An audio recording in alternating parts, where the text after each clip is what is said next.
Bueno, pues comenzamos saludando a todos los oyentes, especialmente a nuestros seguidores en YouTube, ya que estas emisiones solo se realizan en YouTube. Y bueno, pues primero de todo me gustaría presentaros esta pizarra que tengo aquí, con la que estamos trabajando. Y hemos descubierto que tiene una nueva funcionalidad. Es una especialidad que nos da YouTube, que al escribir la palabra suscribirse,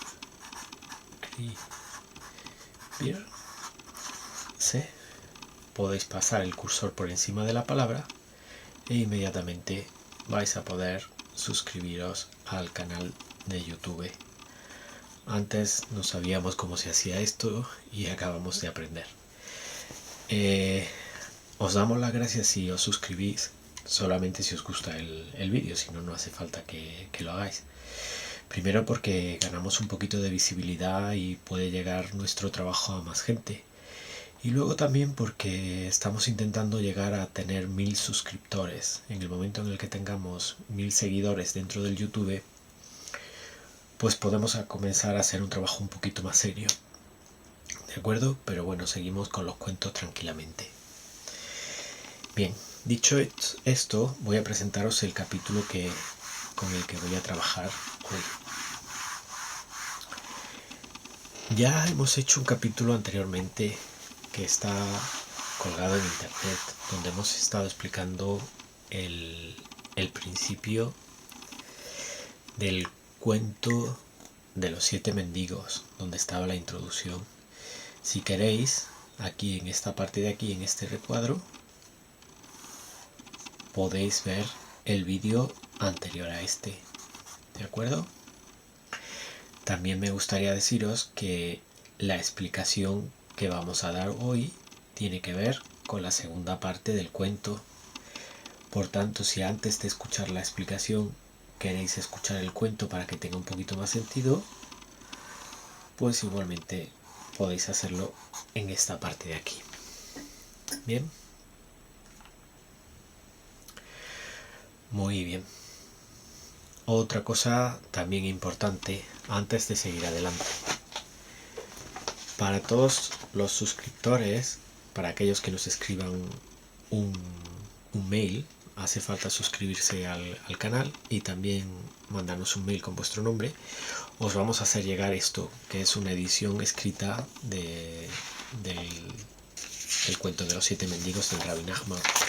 Es una edición especial que hemos preparado nosotros con todo el equipo y podéis hacer la descripción está abajo, en la parte de abajo del vídeo, lo que necesitáis hacer para conseguirla. Simplemente o que os registréis en la página web o que nos mandéis un email con vuestro nombre en YouTube. ¿Vale? Bueno, pues dicho esto, vamos ahora ya sí a comenzar con nuestra segunda explicación, el cuento de los 7 mendigos.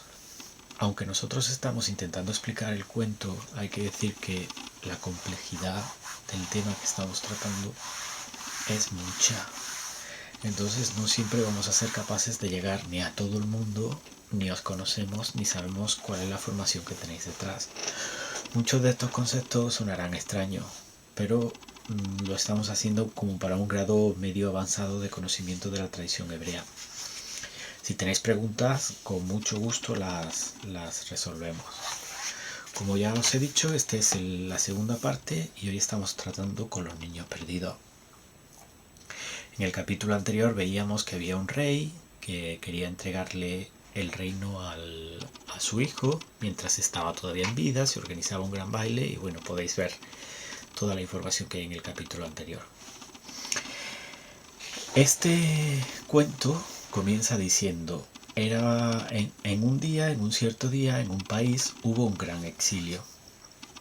Bien, la palabra que utiliza tanto en hebreo como en yiddish, porque el cuento originalmente estaba escrito en yiddish, se escribe para exilio, briaj, ¿vale? Esta palabra se parece bastante en ambas lenguas a la palabra Bereshit, y empieza también con la Bet. Anteriormente, el cuento había empezado a contarnos una historia de antes de que empezase la creación. Si lo escribimos en el árbol sefiriótico como lo habíamos hecho antes, nos estaríamos moviendo en la realidad más suprema, en la parte esta de aquí, más alta de la luz, hasta aquí. En esta parte de aquí, en la parte superior del árbol, la luz es siempre constante, quiere decir que no hay separación entre las entidades. Todo el mundo espiritual funciona en perfecta coordinación. En estas partes más bajas, a medida que vamos descendiendo, hay menos conexión, y aquí en la parte de abajo es donde más se siente la conexión, que es donde se supone que vivimos nosotros, que es en el plano físico. El principio y la introducción tendría que ver con esta parte de aquí, y ahora va a empezar con lo siguiente, ¿de acuerdo?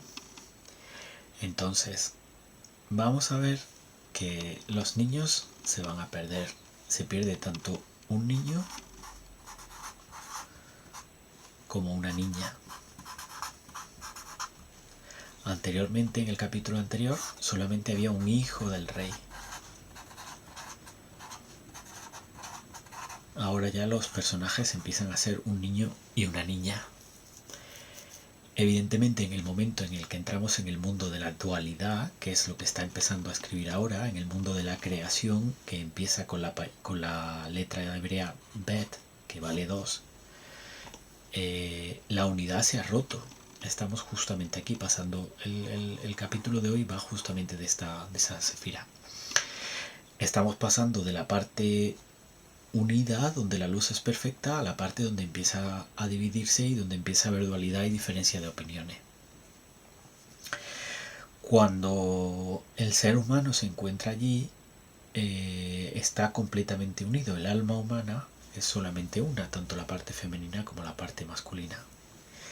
En la siguiente parte, cuando empieza a hacerse la creación, empieza a separarse, y se separa por un lado la parte masculina y por el otro lado la parte femenina. Cada uno de nosotros tiene una parte, tanto sea masculina o femenina. Bien. Los niños aparecen de repente después de que hay ese gran exilio que nos está dando la pista. El rabino Nachman nos está diciendo que está empezando a hablar de la creación. Se encuentran completamente solos y de hecho no recuerdan nada de lo que había pasado antes. No saben, parece que no hay ninguna conexión en la historia. Es normal, porque normalmente eso es lo que pasa. El alma, cuando empieza a encarnarse, olvida los estados superiores de los que viene. De repente se encuentran perdidos en un bosque. En toda la literatura del Rabbi Nachman, cuando se pierden en el bosque es que alguien no sabe dónde tiene que estar, porque el bosque es una especie como de un lugar donde existen almas que no pertenecen a nadie y que están allí, pero no se sabe muy bien por qué están allí, ¿no? En otros cuentos ya iremos viendo, si tenemos tiempo y con ayuda de Hashem podemos ir presentando más información.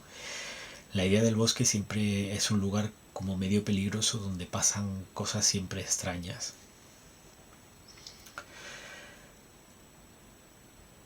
Se encuentran los dos y van andando, vienen de un exilio, y de repente tienen mucha hambre. Antes de eso, decir que el niño y la niña tienen entre 4 y 5 años.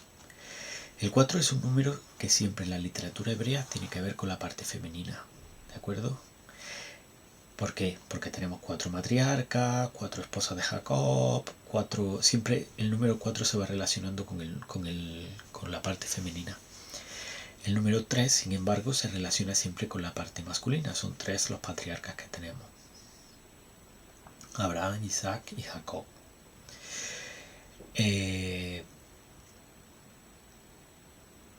Si buscamos el nombre sagrado dentro del árbol sefiriótico, este árbol está un poco mal pintado, pero bueno, encontramos que el tetragrama, que no quiero escribir, tiene 4 letras, que son la Yud, la Hei, la segunda Hei y la Baf de en medio. En el árbol, la Yud viene representada por Jochma, por esta sefira de aquí, ¿de acuerdo? Esta sería la Yud, y la punta de la Yud apunta a Keter. La primera Hei, que que es con la que estamos tratando en este episodio, apuntaría a Bina. La Baf serían las 6 sefirot de abajo y la segunda Hei sería Malhut. Por eso nos da también la idea esta de que lo que está pasando es entre 4 y 5, como apuntando a que estamos pasando a este nivel de aquí. ¿De acuerdo? Muy bien, pues ¿qué pasa lo siguiente? Llegan los niños a un bosque. El bosque ya os he dicho que es la idea esa de no saber muy bien dónde estar, de encontrarte completamente perdido. Y los niños tienen hambre, ¿de acuerdo? ¿Qué hacen? No se ponen a buscar comida, lo que hacen es chillar muy fuerte. En la literatura hebrea, cada vez que se produce esta idea así de gritar y de llorar, se parece un poco o está apuntando al rezo, porque cuando realmente se reza fuerte y con mucha intensidad, se dice que las puertas del llanto abren todas las puertas del cielo, porque así si hay una oración que va mezclada con el llanto, realmente Hashem siempre la recibe. Entonces llora muy fuerte y está apuntando a un rezo, ¿no? Eso nos da una interpretación también de que el pan que están buscando los niños no es un pan cualquiera, sino que están buscando un pan de crecimiento espiritual, buscan una especie de enseñanza espiritual. Y entonces cuando están ahí en medio va a ser cuando aparezca el primer mendigo. El primer mendigo va a ser el que les entregue primeramente pan el primer día, luego se va a ir perdiendo, llega el segundo día, va a aparecer un siguiente mendigo y así sucesivamente van a ir apareciendo nuestros 7 mendigos.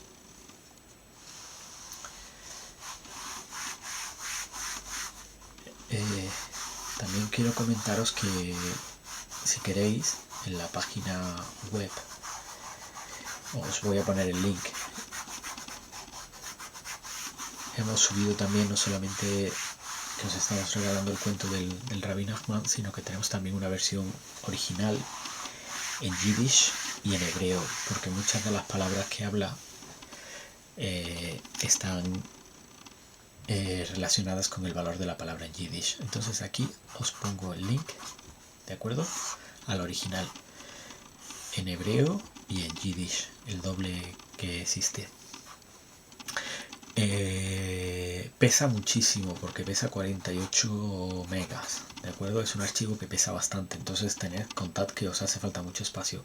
Pesa tanto porque la calidad, si no, la parte sobre todo del Yiddish que está muy pequeñita, si no, no se puede leer bien, por eso no le he bajado más la calidad que tenía. Allí os he apuntado, como podéis ver ahora en el vídeo, como podéis ver, aquí tenemos la edición escrita de las que os estaba escrita en el idioma original. Está escrita en hebreo y en Yiddish. Aquí tenéis el hebreo y el Yiddish aparece debajo, ¿vale? Lo voy a acercar un poco para que podáis verlo. La calidad, como veis, es bastante deficiente, pero más o menos si sabéis Yiddish o sabéis hebreo, pues puede verse un poco en el idioma original. Os he marcado en esta parte de aquí, para aquellos que sepan hebreo, la palabra que fundamentalmente nos afecta a nosotros hoy. Es la palabra berijá, que es la gran expulsión de la que habla el texto. Esto hace una clara referencia sobre todo al empezar por la bet. Veis que está tanto en ambos idiomas, es la misma palabra, algo un tanto extraño. Berijá. Aquí todavía puede leerse bastante bien. Berijá, esta es la parte del Yiddish. El Yiddish es escrito en grafía de Rashi, con lo cual es todavía más difícil de leer. Pero bueno, seguro que alguno de nuestros oyentes que es un experto en este área puede encontrarla. Hay otra palabra que se lee Berihab, antes terminamos con esta, nos está apuntando a una creación, ¿de acuerdo? Es el momento, en el capítulo anterior hablábamos todavía de cuando el alma no está formada y ahora que ya se ha subdividido, empieza con la expulsión, con Berihab, está apuntando justo a que estamos hablando del momento de la creación, de donde empieza la Torah, con la Bet, hace una referencia a Bereshit, ¿de acuerdo? Y estamos hablando ya de un alma que estaba subdividida en parte masculina y parte femenina, por eso hay dos niños, ¿de acuerdo? También está apuntando a que los niños tienen una edad de 4 o 5 años, que se hace una referencia con el 4, se hace una clara referencia a la parte femenina, siempre han sido 4 las matriarcas, y con el 5 estamos hablando de tanto del hijo como de la letra Hei, de la primera letra Hei del nombre sagrado. Todo esto nos está apuntando a que estamos pasando de Keter a Jochma y comenzamos a transidir hacia la parte de Bina, que ya vale 5. Hay otra palabra que es interesante, que es mendigo. Mendigo es una palabra que en Yiddish se pronuncia Betler, ¿de acuerdo? Si hacemos la transición entre esa palabra y lo que puede significar dentro de la mística, dentro de la gematría, pues vamos traduciendo cada una, según la gematría, vamos traduciendo cada una de las letras B por 2, que es el valor que recibe dentro del alfabeto hebreo, y así cada letra tiene una grafía distinta. Ahora podéis ver en la pizarra lo que vale la palabra Betler, con gematría simple según el valor de cada una de sus letras. ¿De acuerdo? Está escrita en Yiddish. Muy bien, pues tenemos un Sadik y tenemos normalmente más de uno. Son Sadikim, que son los justos. Como ya hemos dicho, el Sadikim se convierte en una especie de conexión entre el cielo y la tierra dentro de la literatura del Rabbi Nachman. Si sumamos esto, vale 250. ¿De acuerdo? Y si sumamos esto, la Sadik vale 90, 4, 100, 10 y 40.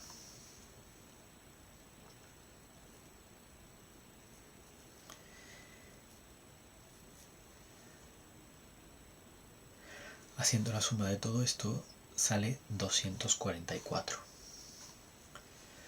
Vamos a ponerlo aquí. 244. Si le sumamos 6, 1 por cada uno de los mendigos que van a llegar, tenemos que son 250.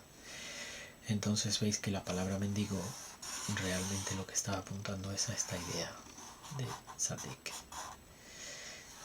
en todas las formas que vamos a ir explicando, porque cada uno de los justos se va a encontrar en un nivel diferente. Bueno, ya os hemos explicado que el pan que están comiendo es un pan de las enseñanzas, de los secretos que cada uno de estos sadikim le van contando a cada uno de ellos. El sadik, dentro de la literatura hasídica, tiene la capacidad de mirar dentro del alma y contarle a cada uno el problema que tiene y darle en función de eso el remedio, que puede ser un salmo, que puede ser alguna historia, estudio de la Torah. Bueno, pues os voy, antes de irme, aunque ya se está haciendo un poquito largo el vídeo y no quiero tampoco excederme en la dimensión del vídeo, pues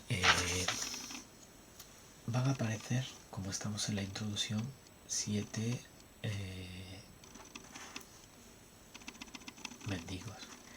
El primero va a ser el ciego, el segundo el sordo, el tercero el tartamudo, el cuarto el del cuello retorcido, el quinto el jorobado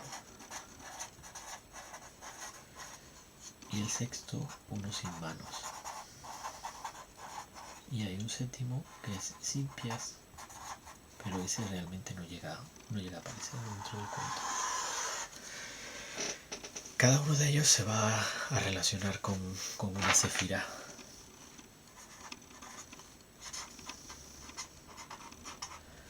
Voy a cambiar un segundo de boli, porque este ya no escribe nada.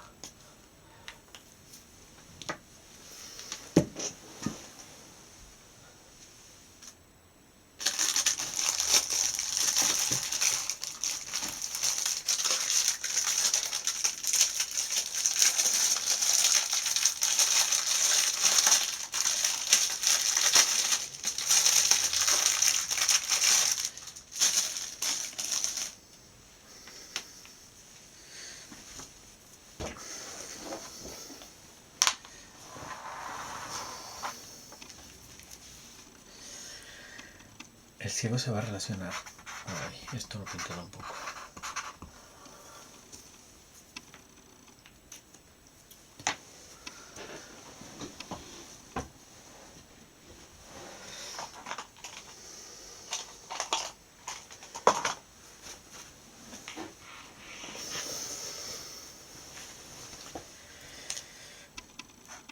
El ciego se va a relacionar con Bina. El sordo se va a mover al nivel de Gesed.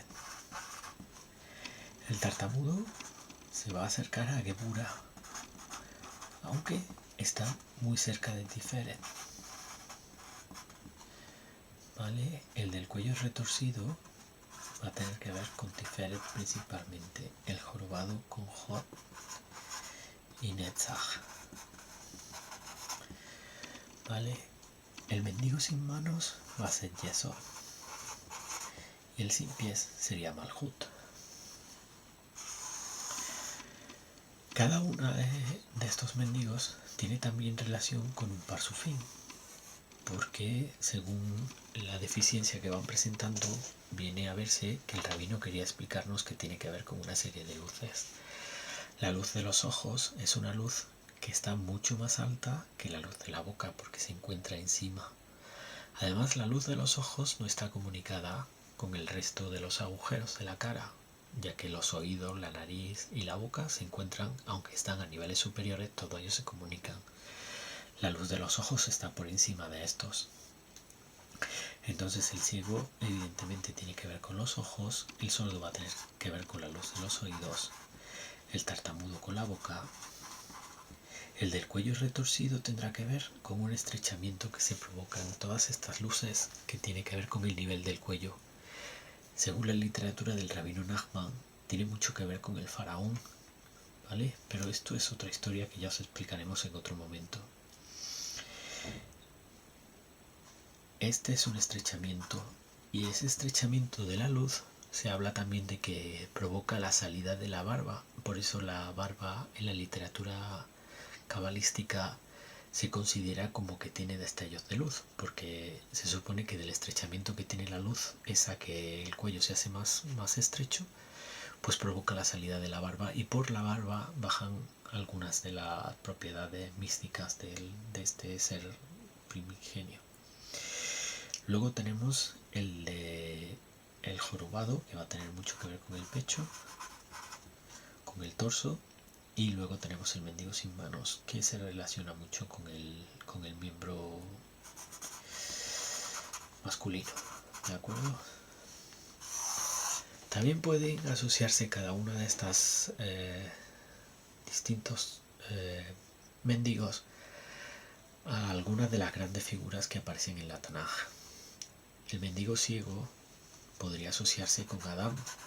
¿Por qué? Porque Adán, antes de pecar, tenía una visión que podía ver de un lado a otro del mundo, y al pecar pues redujo esa visión y se quedó de alguna manera más ciego. El mendigo sordo tendría que ver con Noaj, porque no escuchó las maldades del mundo y se retiró. El tartamudo es un poquito Moisés, porque sabemos que Moisés era tartamudo. El mendigo del cuello retorcido tiene que ver con la pareja David, del rey David, y de su hijo Salomón. ¿Vale? Ya os lo iremos explicando el mendigo jorobado tiene que ver un poco con la literatura mística, con Bar Yochai y también con el Ari HaKadosh. Y el mendigo sin manos es un poquito el Baal Shem Tov, pero sobre todo es el Rabbi Nachman. Él mismo se ve como esa luz que tiene capacidad de hacer todo. Ya volveremos a esto en los siguientes episodios, pero por lo menos para que lo sepáis. El séptimo mendigo que nunca aparece sería Malhut. Y bueno, la luz sería un poquito la de un nuevo ser que se engendra, que ha pasado desde el intelecto hasta el miembro masculino y luego a ser concebido por una mujer. Y el personaje pues evidentemente es el Mesías. Vale, solamente deciros que el cuento continúa antes de terminar. Y los niños ya han aprendido a mendigar, que de alguna forma estamos hablando que están encontrando como nuevas teorías espirituales que le va dando de comer, que es el pan un poco que le van entregando en cada una de las puertas. Y entonces ya al final de esto, de la historia de los niños que se han perdido en el bosque, uno de los mendigos decide cazarlo, y entonces hay una parte que es interesante porque construyen un hueco en el suelo, que es una clara referencia a Malhut, y dentro entran justamente 100 mendigos, porque 100, pues 100 es una palabra, es un número que aparece en un par de cosas. Por un lado aparece, es el número de bendiciones que normalmente dice un varón judío que durante el día pronuncia 100 bendiciones. ¿Por qué se pronuncian 100? Porque 100 bendiciones pronuncia el Nefesh. De esas 100 bendiciones le da 10 como el diezmo al Ruach. ¿De acuerdo? Entonces el Ruach se quedaría con 10 de esas bendiciones porque son el diezmo, y el Ruach también diezma hacia el Nefesh, hacia el Neshama, perdón. Entonces todo judío necesita decir 10 con su Nefesh para que al menos una de ellas le llegue al Neshama. 100 eran también los calcetines que habían en el templo. Entonces es una clara referencia a que se ha construido un Kli. En Kabbalah se llama Kli. Es un recipiente. En ese recipiente es donde se supone que va a quedar algo de luz almacenada, de la que viene de arriba. En la Kabbalah siempre dicen que la luz vendrá por todos lados y que está constantemente cayendo, y que para recibirla solamente hace falta tener ese Kli que la mantenga. Siempre por muy grande que sea nuestro Kli, la luz siempre es más grande, entonces siempre va a haber más luz a medida que vamos reforzando el Kli. Bueno, pues con esto hemos terminado esta explicación, y deciros que gracias por escucharnos. Vamos a seguir sacando nuevos episodios, y si queréis, pues si no me equivoco, en esta parte de aquí, de arriba, podéis suscribiros. De esa manera os vais a enterar de las siguientes emisiones que tengamos en relación a esto de los 7 mendigos. Si queréis hacerlo y también enviarnos un correo, recibís gratis la edición del cuento escrita, y si queréis pues también podéis pulsar aquí abajo y entonces vais a ver un nuevo episodio de nuestra serie. ¿De acuerdo? Venga, pues aquí van las suscripciones. Muchas gracias y hasta un nuevo episodio.